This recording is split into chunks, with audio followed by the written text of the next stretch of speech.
Bismillahirrahmanirrahim. Assalamualaikum warahmatullahi wabarakatuh. Hello everyone. In this opportunity, we would like to deliver about language maintenance and shift. The contents would be explained there are. The first is language shift in different communities. The second is language that and language loss. The third is factors contributing to language shift. The fourth is how can a minority language can be maintained. And the last is language revival. Before we start to discuss, let's introduce ourselves. This presentation will be presented by Ananda Faiza Azzahra, Dilla Safira Adzkiya, Jihan Amara Setyanto Putri, and Sandra Intan Sari. Let's start. Well, ladies and gentlemen, now I would like to discuss about the language shift in different communities. In the next slide, there are 3 points. The first is about language shift. The second is about language shift in different communities. And the third point is about factors contributing to language shift. Okay, we discuss the first one about language shift. Language shift is language transfer or language replacement whereby a speech community of a language shifts to speaking another language. It happens when the language of the white society displaces the minority mother tongue language over time in migrant communities or in communities under military occupation.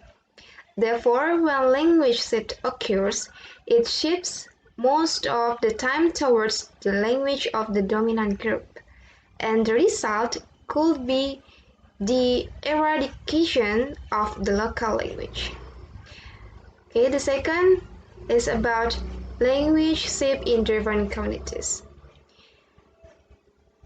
In here, the first is talk about migrant minorities, and the second about non-migrant communities, and the third about attitudes and values.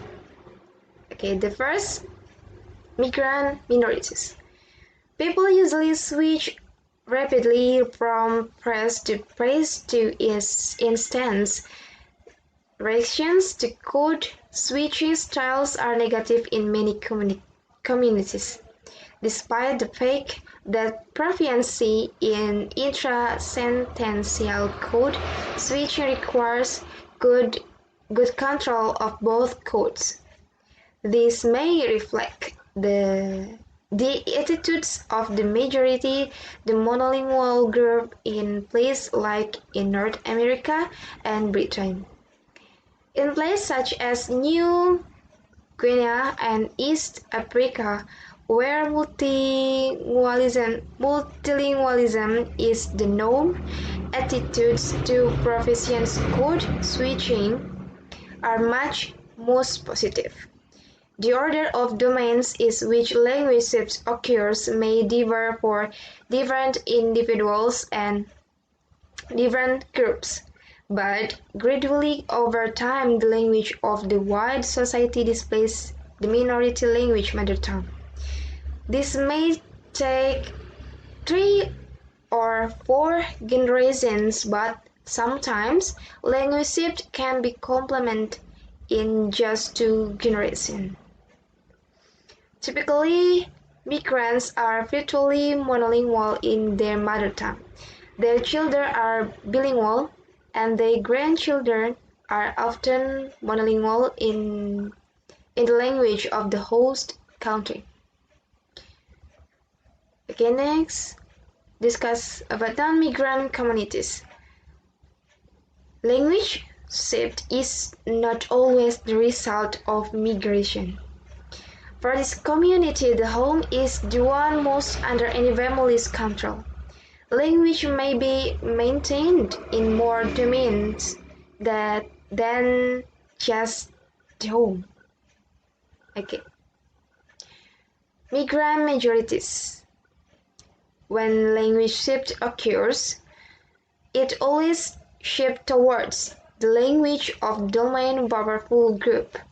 A domain group has no incentive to adopt the language of minority. The domain language is associated with status, prestige, and social success. When a language dies gradually, as opposed to all its speakers being wiped out by a massacre or epidemic, and the function of the language are take over in one domain after another by another. Okay, last we talk about attitudes and values. Positive attitudes support efforts to use the minority language in a variety of domains, and this helps people resist the pressure from the majority groups to switch their language. There are certain social factors which seem to retard wholesale language shift for a minority language group, at least for a time. First, where language is considered an important symbol of minority groups' identity. Second, if families and minority groups live near each other frequently, another factor which may contribute to language maintenance for those who immigrate is the degree and frequency of contact with the homeland. The most obvious factor is that the community sees an important reason for learning the second language. The second important factor is their ethnic language.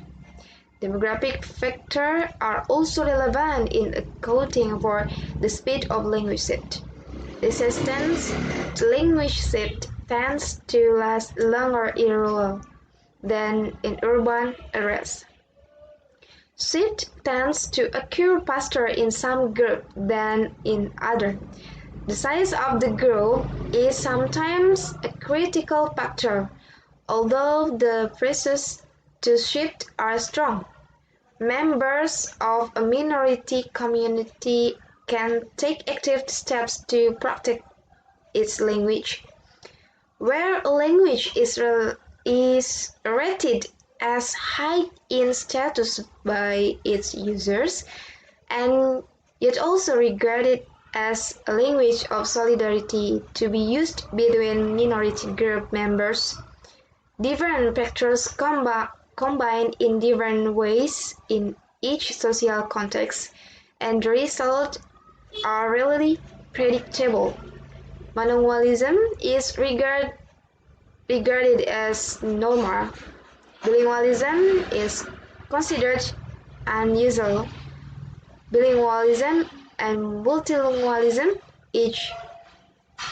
which is normal. Okay. The last point about factors contributing to language shift. The first is factors contributing to language shift is economic, social, and political factor. And the second, demographic factors. And the third is attitudes and values. Okay, the first is about economic, social, and political factors. You can see in the next slide.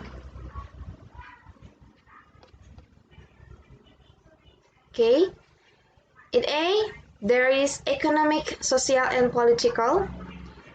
The first is the dominant language is associated with social status and prestige. The second, obtaining work, is the obvious economic reason for learning another language. The third is the pressure of institutional domains such as schools and the media. And point B, Attitudes and values. Okay.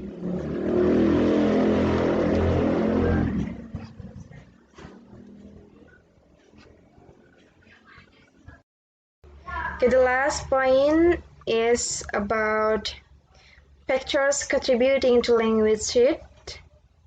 There are economic, social, and political, demographic factors, and attitudes and values. Okay, the next slide. You could see the explanation about factors. Economic, social, and political. The dominant language is associated with social status and prestige. Obtaining work is the obvious economic reason for learning another language.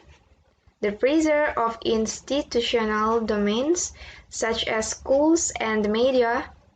Demographic factors. There are language shift is faster in urban areas than rural. The size of the group is sometimes a critical factor, and intermarriage between groups can accelerate language shift. And last, attitudes and values. Language shift is slower among communities where the minority language is highly valued. Therefore, when the language is seen as an important symbol of ethnic identity, it's generally maintained longer, and vice versa. Okay, thank you. The next.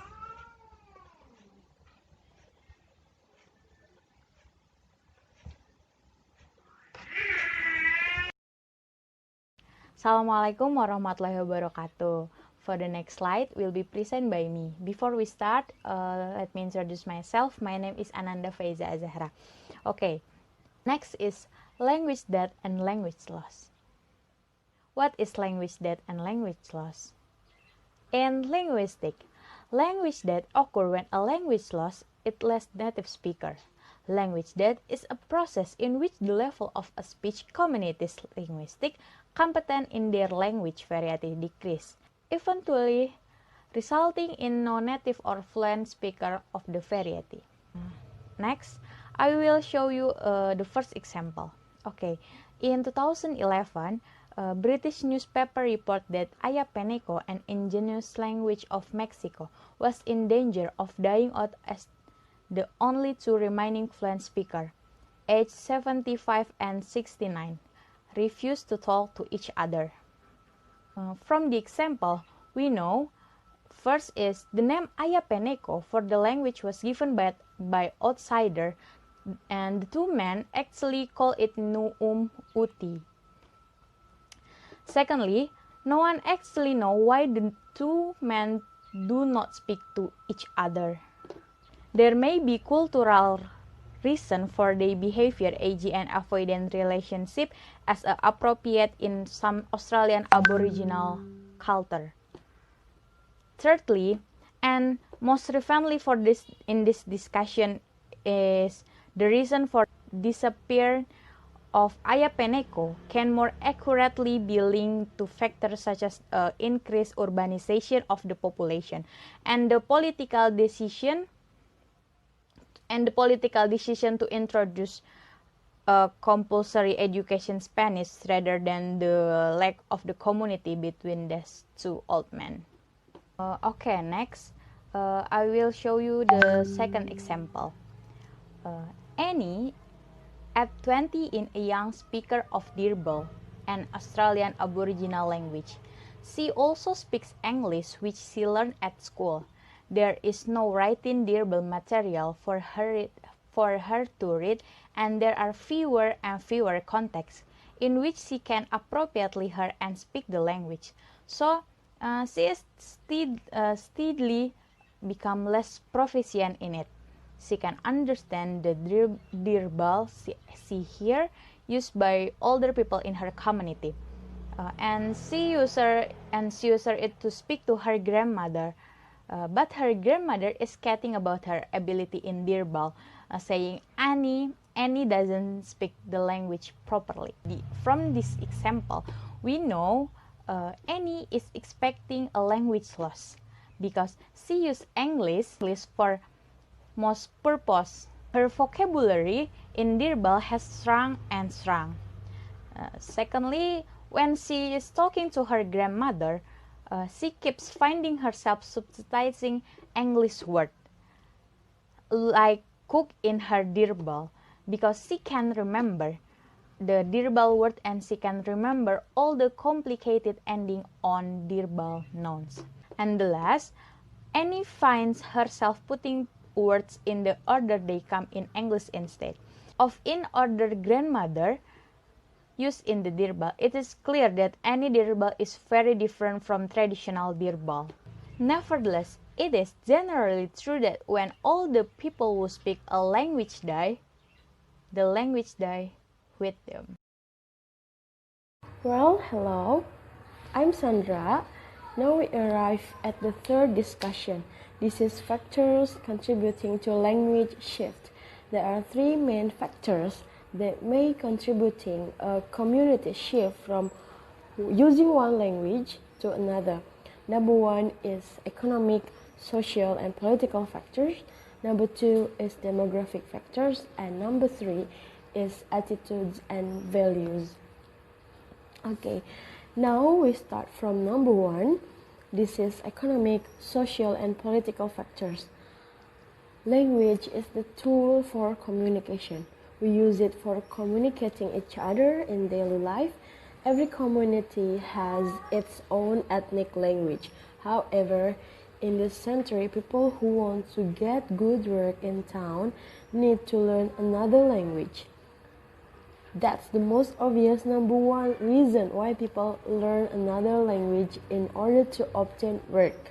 For instance, here in Indonesia, learning English is a must in order to get good jobs. Why English? Because English is a global language. Most of people in the whole world use it for communicating with another easily. So most of companies require human resources who can speak in English that result in bilingualism. It does not always result language shift, but start from bilingualism. Usually it is always a necessary precursor of language shift.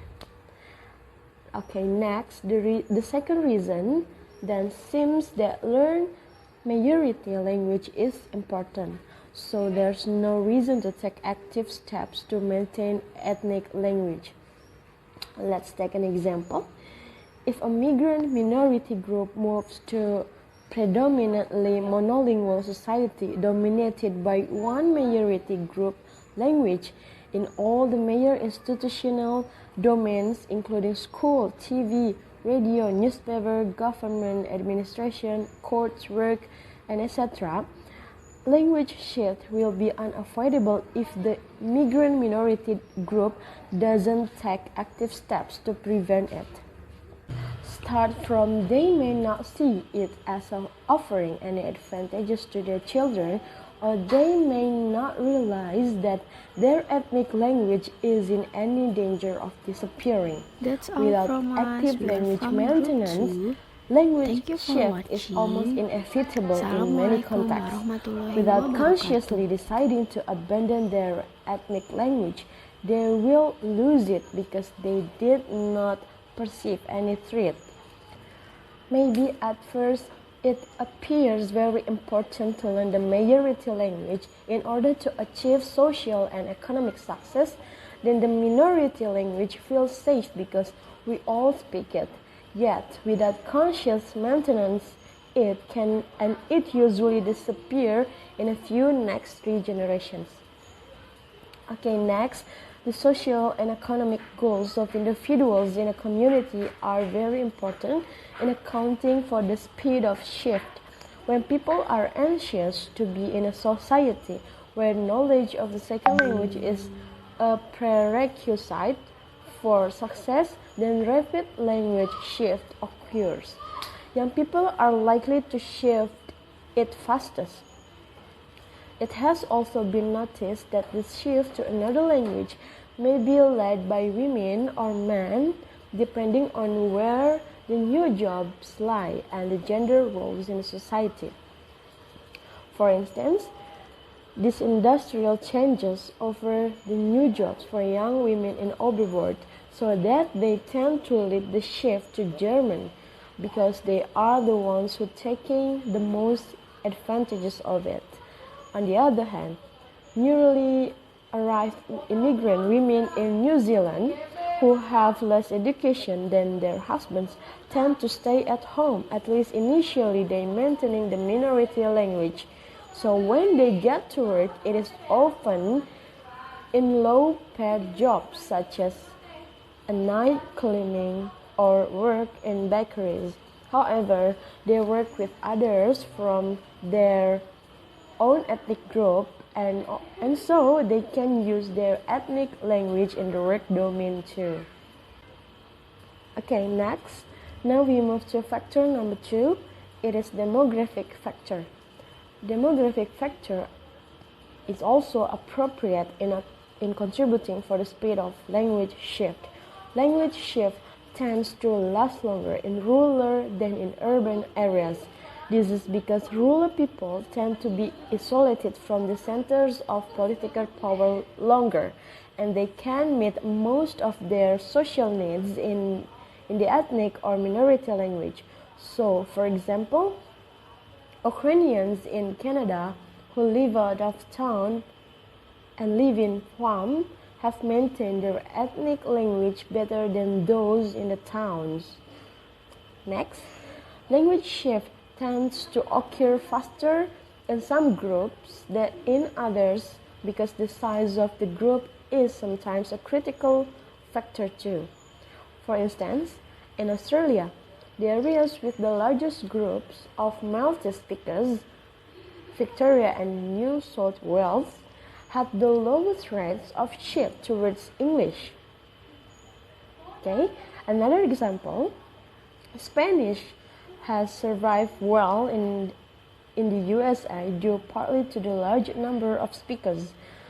By contrast, members of a migrant family in an urban area where no one else speaks their mother tongue has a difficult task. With few opportunities to use their mother tongue, language maintenance is much more difficult. Hence, to maintain a language, we must have people who can use it with a regular basis.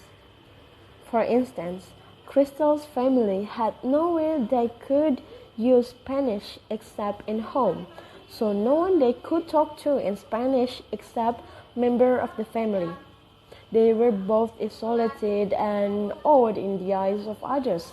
Maintaining their language is really near impossible under these conditions. Therefore, Crystal's solution to her integration problem was to marry a monolingual New Zealander. Okay, that's obviously the third reason. Intermarriage between groups. It can accelerate language shift.